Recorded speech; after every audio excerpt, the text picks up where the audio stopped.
Hello guys नमस्ते सबैजनालाई welcome to my new vlog मेरो नयाँ आजको भिडियोमा स्वागत छ सबैजनालाई होप सबैजना सन्चै हुनुहुन्छ होला। म चाहिँ जुत्ता सुत्ता कसेर लगभग अब हाइवे चाहिँ एकदम फोहोर छ, त्यही भएर साइड वेजबाट म पुगिरहेको छु।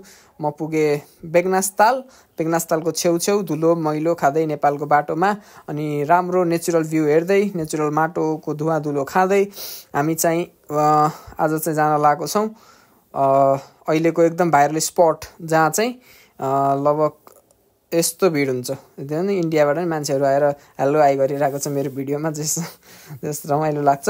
अनि चाहिँ आज यो चाहिँ रूपातालबाट अलिकति भित्र गएपछि धेरै नै भित्र गएपछि रहेछ। यो अहिले चाहिँ नयाँ दुईवटा ताल मिलाएर डेन्जर ठुलो ताल बनाउनु ला रहेछ नेपालकै।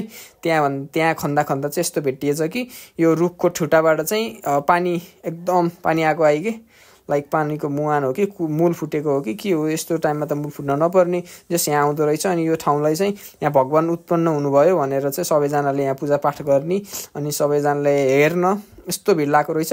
म पनि भगवान भनिसकेपछि जल खानी अनि टाउकोमा लाउने यताउति नहुने गर्न लागे। अनि यसो एकछिन सबैजनासँग कुरा गरेँ, जे होस् रमाइलो भयो।